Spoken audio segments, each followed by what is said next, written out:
وہ مرید جو اپنے پیر کی صحبت میں رہتے ہیں وہ وہی فیض یاب ہوتے ہیں۔ ایسے پیر سے مرید ہوں جو جس کی صحبت مل سکے، جس کا فیض لے سکیں۔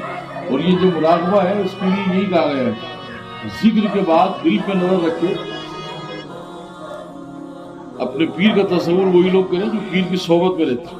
اور آج کل یہ بھیڑ بھاڑ میں مرید جو ہو رہے ہیں وہ ہم تو ڈوبے ہیں صنم ان کو بھی لے ڈوبیں گے، اس طرح سے جو چل رہا ہے بس خالی ایک نسبت ہے اور زبردستی اہل سنت۔ کیا عمل ہو رہا ہے اہل سنت؟ مرید وہی کامیاب ہے جس کو اپنے مرشد کی روز صحبت ملے، یا کم سے کم ایک ہفتے میں، یا پھر بہت لیٹ ہو گیا تو مہینے میں۔ پھر پوچھا سرکار غوث پاک کہ سرکار اگر اس کے بعد بھی وقت نہیں ملے تو فرمایا کہ اس کو کود کے مر جانا چاہیے۔ اور وہ پیر جو اپنے مریدوں کو تربیت نہ دے سکے وہ خود تو گھسیٹ کر جہنم میں لے جایا جائے گا، اور وہ ان کے مریدوں کا کیا حال ہوگا۔ اس لیے جو ہے سرکار غریب نواز کے غوث پاک کے جنید بغدادی کے قول میں لکھا ہے کہ پہلے جب مرید لوگ ہونے آتے تھے تو 2-2 سال 3-3 سال خانقاہوں میں تربیت ہوتی کہ مریدی کیا ہے۔ جس کسی کو کام پہ رکھنا ہے، تھوڑی دیر کے لیے کسی کو گاڑی چلانے کے لیے رکھا آپ نے، تو ایسے ہی بنا سیکھے گاڑی پکڑا دیں گے، پورا گرین پاکیزہ گرین چمکا دے گا، کہیں بریک کہیں کچھ، کہیں چلانا آتی نہیں، پکڑا دی۔ تو مرید وہی صادق اور کامل ہوتا ہے جو اپنے مرشد کی صحبت میں رہ کر کے تربیت پاتا ہے، اپنے زندگی کو اصول شریعت کی طرف لا کر پھر اصول طریقت کی طرف لاتا ہے۔ 5-7 منٹ کا وقت رہے گا، درشی پڑھ لیجیے۔ انسان کے ساتھ کتنے فرشتے مقرر ہیں سب بتائیے؟ آپ لوگ کیوں بول دیے ہو؟ جو روز جلسوں میں رہتے ہیں بڑے بڑے مولاناؤں کے پیچھے پھرنا ہے وہ بتائیں کتنے؟ کرامن 2 ہی چل رہا ہے نا، کرامن کاتب۔ ایک ہے عاملین، یعنی چند عملیات کی۔ عقل پر بھی ایک فرشتہ مقرر، ہر شخص کے عقل پر بھی ایک فرشتہ اللہ نے مقرر کیا۔ مسلم شریف کی مستند حدیث، اس کا کام یہ کہ ہم نے تمہیں مال دی، دولت دیا، عزت دی، صحت دی، شہرت دی، تم نے اس کا استعمال اگر ٹھیک کیا تو وہ جو عقل پر مقرر فرشتہ ہے اس کے درجات کو بڑھاتا ہے، اس کی دولت کو بڑھاتا ہے، شکر کیا، اس کے شعور کو بڑھاتا ہے، شکر کیا، اس کی صحت کو بڑھاتا ہے، شکر کیا، اس کے مال کو، اس کی تجارت کو بڑھاتا ہے اگر شکر کیا۔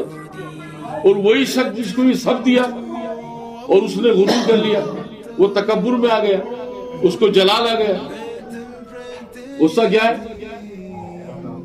شراب، بولتے جائیے، شراب، زنا، جھوٹ، غصہ کرتے ہیں سب۔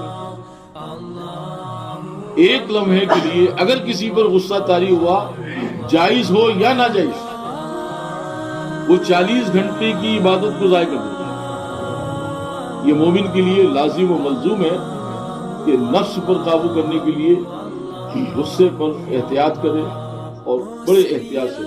اور ہم ٹی ویوں پر، اس پر واٹس ایپ پر چلا پکار کریں تو ایسا ظالم جو اپنے آپ کو عالم کہتے ہیں یا اپنے آپ کو غصے کا اظہار کرتے ہیں وہ ابھی دین میں نہیں۔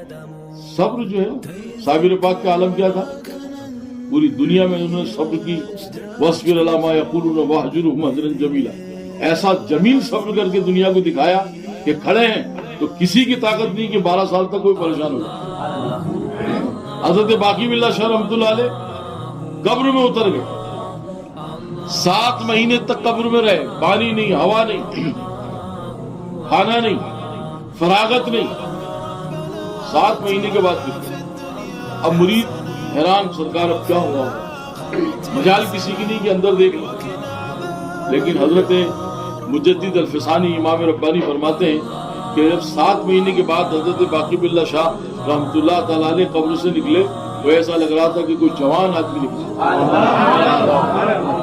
جب پوچھا کہ سرکار بڑے ادب سے مرشد سے آنکھیں ملانے کی بھی پہلے کے لوگوں کی تاب نہیں ہوتی، سر جھکا کر کہا حضور ہم دیکھ رہے ہیں آپ نکلتے وقت، جب آپ نکلے تو ایسا لگا کوئی جوان نکلتا، یہ کیا تھا؟ فرمایا خدا کی رحمت سے میرے اعضاء اللہ نے سلامت کر دی، اگر میں 7 برس کے بعد بھی نکلتا تو اس سے بہتر نکلتا. تقاضۂ بشری یہ تھا کہ مجھے جو ہے قبر سے نکل کر ہدایت کے پیغام دیا. مجدد الفسانی ایک وہاں گاؤں کی مسجد کے امام تھے شاید. جانتے ہیں آپ لوگ مجدد الفسانی؟ آئیے اجازت میں. اللہ نے جسے 1000 برس کا مجدد بنایا. حدیث پاک میں آتا ہے کہ سرکار پاک صلی اللہ علیہ وسلم ارشاد فرماتے ہیں کہ جو وہ اللہ کا ولی یا نیک بندہ کسی قبرستان سے گزر کر 1 الحمد اور 3 قل اللہ پڑھ کے دعا مانگ دیتا ہے تو نیک آدمی کی بنیاد پر 24 گھنٹے تک اس قبرستان سے عذاب اٹھا لیے جاتے ہیں.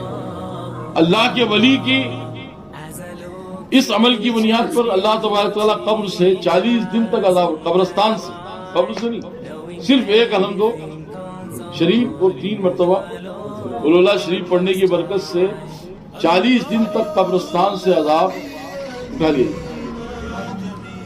لیکن حضرت مجدد الفسانی شیخ احمد سرہندی رحمۃ اللہ علیہ ایک قبرستان سے گزرے پانی پت کے, اور آپ نے دعا کی تو ندا آتی ہے کہ اے شیخ احمد سرہندی, ہم نے تیرے 1 الحمد قل اللہ کی برکت سے اس قبرستان سے قیامت تک عذاب اٹھا لیا.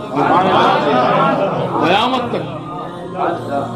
یہ وہ لوگ تھے کہ جنہوں نے شاہ عبد القدوس گنگوئی رحمۃ اللہ علیہ کے پہلے مرید ہوئے, پہلے صابری تھے مجدد الفسانی, اور اس کے بعد پھر نقشبندی حضرت باقی باللہ شاہ رحمۃ اللہ علیہ کے پاس رہے. آپ فرماتے ہیں کہ حضرت ہاشم کشمیر رحمۃ اللہ علیہ جو آپ کے خلیفہ 14,000 حدیثیں جنہیں زبانی یاد تھی, قرآن پور کے ایک قبرستان میں آپ کو مزار پاک ہے, اور ان کی کرامت یہ ہے الحمدللہ کہ جگدالے کالج قرآن پور میں, اس کالج کے آخری حصے میں سندھی پورا ایک علاقہ ہے قرآن پور میں, کبھی جانا ہو تو دیکھ لیں. ان کو 2 مرتبہ دفن کیا جا چکا ہے. ان کا مزار جب بھی بنتا ہے ندی کے کنارہ ہو جاتا ہے. ابھی پھر وہ جو ہے 23 فٹ کی دوری پر ہے بس ندی سے. اگر زبردست پانی 1-2 سال آ جائے تو پھر مزار بھی جو ہے زد میں آ سکتا ہے. ٹھیک آج سے 100 سال پہلے امام نعم اللہ شاہ رحمۃ اللہ علیہ برہانپور میں جو جامع مسجد کے پیش امام تھے, ان کے خواب میں انہوں نے بشارت دی کہ نعیم اللہ شاہ ہماری قبر کے قریب پانی آ رہا ہے, ندی اگر اس سال پورا گئی تو ہماری قبر بہا کے لے جائے گی, لہٰذا ہمیں تبدیل کر دو. ایک دن خواب آیا, 2 دن آیا, منگل کے دن آیا, بدھ کے دن آیا, جمعرات کے دن خواب آیا.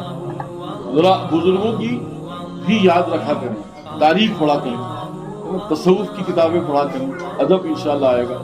ہر آدمی اپنے گھر میں اپنے گھر کے لیے باعث برکت ہے. یہ میرا قول نہیں ہے, مولا کائنات فرماتے ہیں اگر مومن مسلمان ایمان پر سلامت رہے, مرشد کی تربیت حاصل کرے, سنتوں پر عمل کرے, وہ اپنے گھر کی 40 لوگوں کا امام. اللہ تبارک تعالیٰ اس ایک آدمی کے نیک عمل کی بنیاد پر اس گھر کے 40 لوگوں کی مغفرت ہے. اب وہ نہ عالم ہے, نہ فاضل ہے, نہ مولوی ہے, نہ مفتی ہے, نہ پیر ہے, مومن ہے کامل. اور یہ بہت بڑی بات نہیں کی محمد سے وفا تو نے تو حدیث شریف کو علامہ اقبال نے شعر بنایا, کی محمد سے وفا تو نے تو ہم تیرے, ہم کون, یعنی رب فرما رہا ہم تیرے ہیں. یہ جہاں چیز ہے کیا لوح قلم تیرے, پھر جو نصیب میں لکھا ہے نا مٹا دیا جاتا ہے. بندے کی دعا میں وہ تاثیر پیدا کر دی جاتی ہے. لوح قلم, تو بس میرے محبوب کا ہو جا, پھر میں تیرا ہو جاتا. اور یہ اس کی علامت ہے کہ حضرت ہاشم کشمیر, نام یاد رکھیے گا, نہیں تو کبھی ایسا بھی ہو کہ میں ایموشنل کر کے آپ کو بھگا بھگا کے نکل جاؤں. انہوں نے کیا معلوم کون سے تھے. حضرت ہاشم کشمیر 14,000 حدیثیں زبانی آتی ہیں. اور اس کے بعد اگر کوئی حدیث پاک یاد کرنے میں گڑبڑ آتی تو سیدھے اپنے شیخ کا تصور کرتے. اور طریقت میں کیا گیا ہے, دل کے آئینے میں تصویر یار جب ذرا گردن جھکائی دیکھ لی. اب کئی پیر ایسے انہوں نے مرید کو, ابھی اتفاق دلی میں ہوا 2-3 سال پہلے, وہ ان سے ملنے کے لیے آئے پیر صاحب کے لیے ہم آپ کے مرید ہیں، کب ہوتے کہاں ہوئے؟ تو باہر جا کے وہ بات کر لیں کہ یار جو یہ دنیا میں دلی میں نہیں پہچان رہے ہیں وہ راجدھانی میں میسر کی کیا پہچان پائیں گے؟ مطلب گرا جاؤ، گرفتار ہو جاؤ، بس یہ کہا گیا جیسے تیسے مرید ہو جاؤ۔ ایک آدمی کی شادی ہو اور بیوی گھر رہے اور وہ اپنے گھر رہے اور پھر کہے یا اللہ اولاد ہی نہیں ہے، کوئی ممکن؟ مرید نہیں ہو، مرید ہو جائے اور اس کے بعد ممکن کی صحبت ملے تب فیضان ملے، تب درجات بلند ہوتی، تب بندہ زمین سے تحت الثری سے سدرۃ المنتہا کی طرف بڑھتا ہے۔ حضرت نعیم اللہ شاہ رحمۃ اللہ علیہ کے خواب میں بشارت دی گئی تاریخ برہان پور اور تاریخ دکن اور خم خانہ تصوف اور ذکر عاشقین نے 4 کتابوں میں لکھا ہے کہ آپ کو خواب میں بشارت دی۔ انہوں نے اعلان کیا کہ حضرت عاصم کشمیر رحمۃ اللہ مشہور بزرگ ہیں برہان پور میں سلسلہ نقشبند، حضرت باقی باللہ شاہ کے خلیفہ حضرت مجدد الفیضانی، ان کے خلیفہ حضرت ہاشم کشمیر، ابھی بھی مزار ان کا وہاں اسٹیشن سے قریب ہے۔ انہوں نے اعلان کیا جمعے کے دن سارے لوگوں کو لے کر امام جامع مسجد کے شاہی امام برہان پور کے پہنچ گئے۔ قبر کھولی گئی کوئی نہیں، پوری قبر خالی ہے، خوشبو سے معطر ہے، بالکل پرلطف جگہ ہے، دیکھنے سے آنکھوں کو روحانیت محسوس ہوتی ہے۔ اب لوگ جو تاڑو بھی آتے ہیں نا، کچھ فتنے آتے ہیں، اندور میں جسے بچھو کہتے ہیں، اس طرح ارے کیا سرکار زبردستی لیا تو کیا یہ 200 سال ہو گئے وصال کرے کو، 150-200 سال، اب کوئی رہے گا ہی؟ تو انہوں نے بسا ایک تصور میں آپ بزرگوں کے مزارات پہ حاضری دیتے ہو اس لیے خواب میں آ گئے۔ اب بات تو صحیح نکلی کبھی، اب جو عقیدت تھے انہوں نے کہا ٹھیک ہے حضرت، امام شہر کی جامع مسجد کا امام اگر کہہ رہا ہے تو اس کی بات کو تو آنا چاہیے، لیکن قبر میں کچھ نہیں۔ چلے گئے سر، میں بھائی معذرت چاہتا ہوں، مجھے تو 3 دن سے بشارت ہو رہی تھی، لہٰذا میں اس لیے آپ حضرات کو لے کے آیا ہوں۔ تو 100 سال پہلے تقریباً 1000 آدمی سے زیادہ آپ کو لینے وہاں گئے تھے۔ اور امام صاحب کو بڑا دلی صدمہ ہوا، عقیدت میں کم ہوتے ہیں اور فتنے زیادہ ہوتے ہیں۔ رات کو پھر سوئے، حضرت ہاشم کشمیر رحمۃ اللہ پھر تشریف لائے، کہا مولوی صاحب، امام صاحب، نعیم اللہ شاہ صاحب، بہت معذرت، میں آپ کو یہ بتانا بھول گیا تھا کہ ہم جمعے کے دن مکہ شریف میں رہتے ہیں۔ ہر جمعہ ہم تقریباً سارے مشاہد مکہ شریف میں، آپ صحیح لے کر آئے تھے۔ ایک بار اور میری محبت میں کوشش کریں، کل فجر کے بعد آئیں، انشاءاللہ ملاقات ہوگی۔ اور آپ بیدار ہو گئے۔ بیدار ہونے کے بعد دل میں توبہ کرتے رہے، کہا کہ یا اللہ تیرے دوستوں کا معاملہ ہے، حکم ہاشم کشمیر کا، میں پھر جاؤں گا۔ غلام مصطفیٰ تھے، عاشق رسول تھے، امام شاہی امام تھے۔ پھر انہوں نے کہا، فجر میں لوگوں سے کہا کہ بھئی سرکار آج پھر خواب میں آئے تھے، اور انہوں نے کہا کہ آپ جمعے کے دن آ گئے تھے، لہٰذا میں جمعے کے دن نہیں رہتا ہوں قبر میں، آپ جو ہے کل صبح آئیے، تو آج ہمیں چلنا ہے پھر۔ کچھ لوگوں نے کہا ٹھیک ہے چلیے، حضرت حکم آپ کو بار بار لے دیں گے، ہم تو جائیں گے، کیا مسئلہ؟ جنہیں نہیں جانا تھا وہ چل دی۔ کچھ لوگ ذرا سے میں بگڑ جاتے ہیں، اور یہ ان کے نطفے غلط کی علامت ہے، یہ ناجائز و حرام کی علامت۔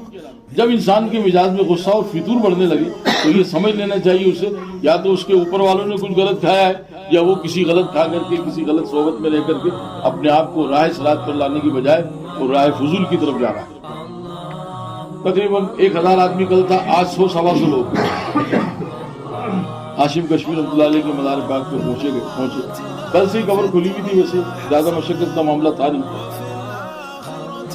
اب آپ دیکھیے 150 برس پہلے جو برگے لگائے تھے اس کے اوپر جو چھلپے ہوتے ہیں تو 150 برس کے بعد بھی سلامت تھے،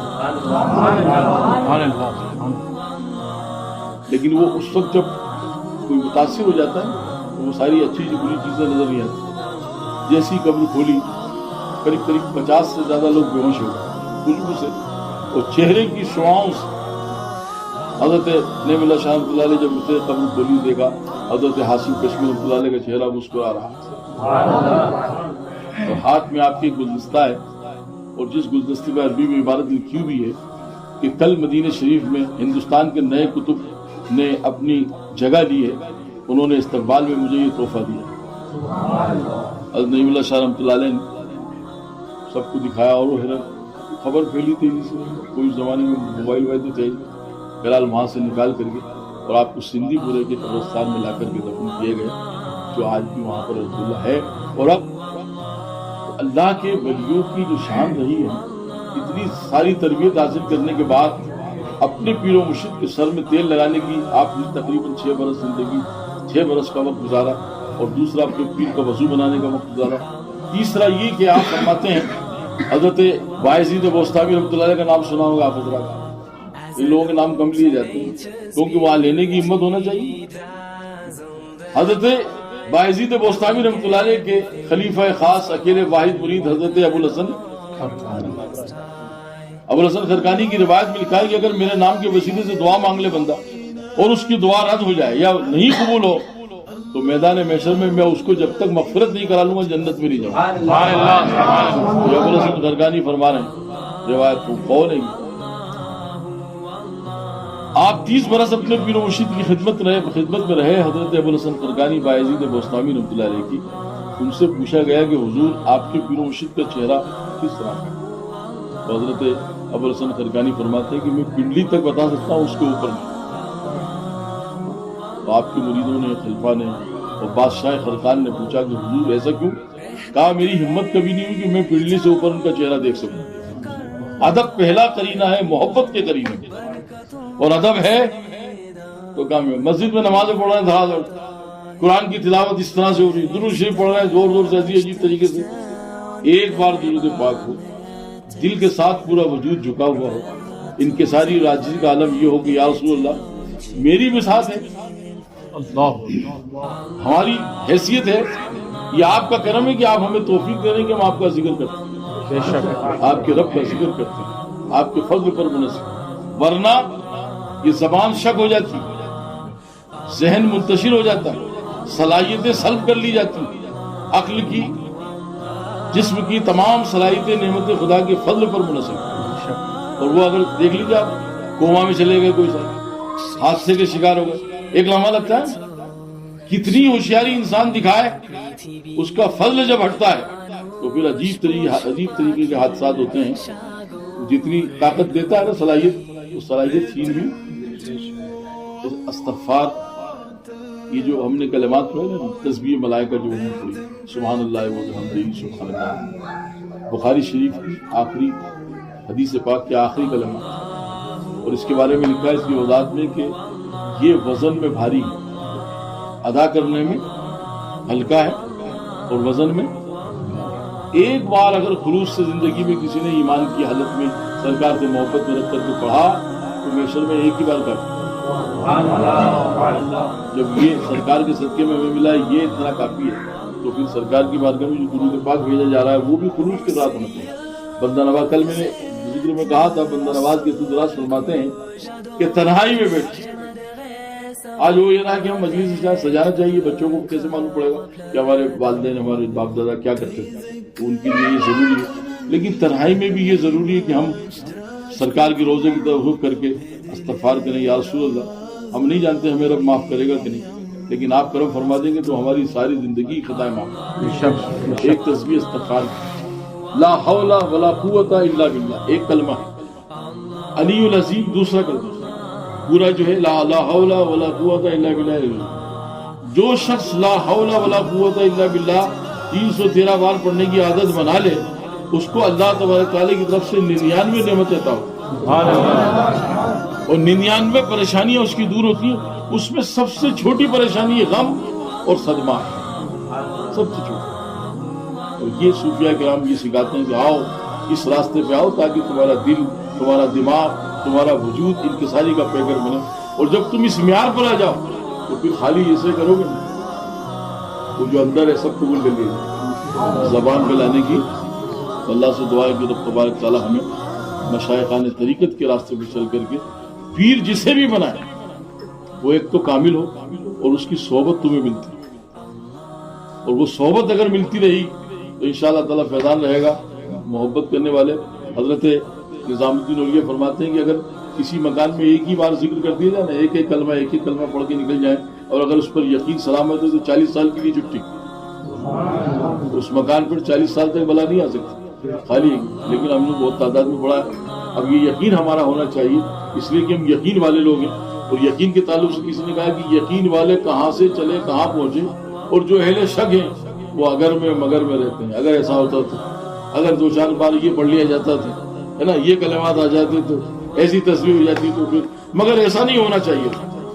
تو یہ جو لوگ جو اہل شک ہے، شک میں جو ہیں وہ اگر میں مگر میں رہتے ہیں، اور یقین والے جو ہیں وہ منزل مقصود تک پہنچ جاتے ہیں۔ اللہ تعالیٰ ہماری اس محفل کو قبول فرما کر اس مکان پر رحمتوں کا نزول کرے، اور ہم جتنے شامل ہیں سب کو برابر برابر اللہ کا فیضان عطا ہو۔